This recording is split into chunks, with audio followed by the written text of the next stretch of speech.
Кыргызстандын суу сактагычтарында жана көлдөрүндө экология жана техникалык көзөмөл министрлиги тарабынан экологиялык кылмыштарга каршы рейдтер уланууда. Анын алкагында жыл башынан бери суу түбүнөн жалпысынан 59 000 метр мыйзамсыз синтетикалык тор менен катар 1 тоннадан ашуун таштанды чыгарылган.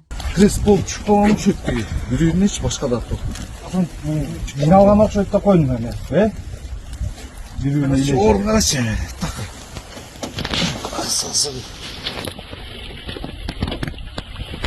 Жүргүзүлгөн иштердин жыйынтыгында алынган торлор Ысык көлдөн 30 300 метр тор жана 860 килограмм таштанды. Токтогул суу сактагычынан 26 400 метр тор, Киров суу сактагычынан 1500 метр тор жана 300 килограмм таштанды. Орто Токой суу сактагычынан 500 метр тор, Соң көлдөн 300 метр тор чыгарылды.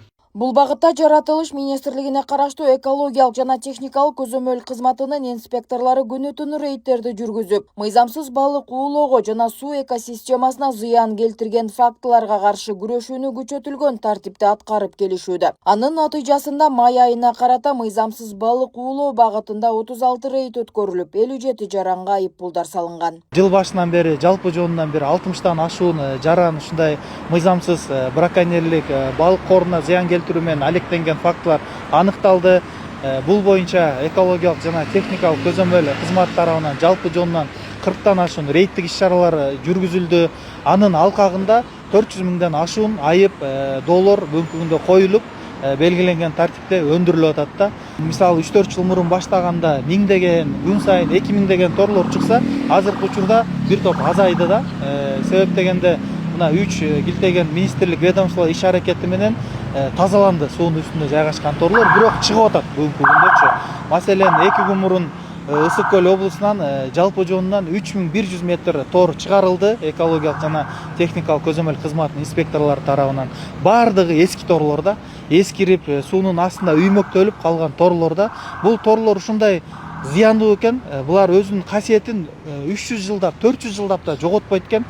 Эгер суунун үстүндө жайылып туруп, жерге мисалы суунун түбүнө чүгүп кетсе, суунун түбүндөгү икраларды, мына азыр айтып аткандай балык икра чачып аткан мезгилде ошол икралардын да өсүүсүнө да тоскоолдук жаратат экен да. Анан эгер өзүнүн касиетин жоготуп чирий баштаган күндө деле бул балыктардын тамак ашына кирип, балыктардын жабыркашына алып келет экен да.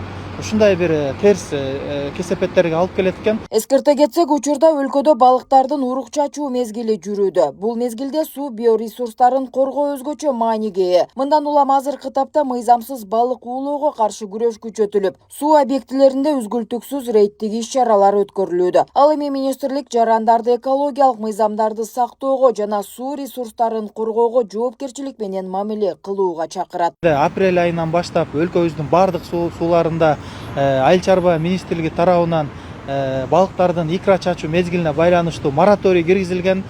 Тактап айтканда, бул аралыкта балыктын көпчүлүк түрүнө кармоого тыюу салынат да. Көпчүлүк түрүнө тыюу салынат, ошондой эле мегапей тиркемеси аркылуу, башка колдонмолор аркылуу уруксат берилбейт. Жөнөкөй тил менен айтканда, биздин өлкөбүздө сууларда балыктарды кармоо бул мыйзамсыз болуп калат да. Белгилей кетсек, бул иш-чаралар мамлекет башчысы Садыр Жапаровдун балык уулоого жана синтетикалык торлорду колдонууга тыюу салган жарлыктарын аткаруунун алкагында жүргүзүлүүдө. Нурзат Көчөмкулова, Майрамбек Абдибелал уулу, Регион, Бишкек.